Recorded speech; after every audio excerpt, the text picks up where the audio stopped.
Telugu Desam party అధికార చిహ్నం ఏది? మీలో తొందరపాటుగా ఉన్న మనుషులు తప్పెడతారు.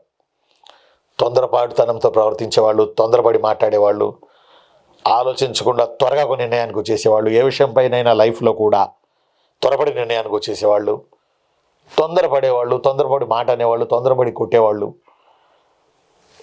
ఆన్సర్ పెట్టేస్తారు దీనికి త్వరగా, మిగతా 3 ఆప్షన్లు చూడకుండా. అందువల్ల తొందరపాటుతనం పనికిరాదు పోటీ పరీక్షల్లో ఆన్సర్లు చేసేటప్పుడు అని చెప్పడానికి నేను ఇది ఇచ్చా. తెలుగుదేశం పార్టీ అధికార చిహ్నం సైకిల్, ఇల్లు చక్రం నాగలి, ఇల్లు చక్రం మొక్కజొన్న కంకి. చాలామంది సైకిల్ పెట్టేశారు. సైకిల్ ఎన్నికల చిహ్నం, నేను అడిగింది పార్టీ చిహ్నం. Please note this point, very very very important. మీకు తెలియక కాదు, జర ఆలోచిస్తే మైండ్లోకి వచ్చేసింది. ఇంత సిల్లీ కాదు, ఐఎమ్ సారీ, నన్ను క్షమించండి. ఇంత తక్కువ అందరికీ తెలిసిన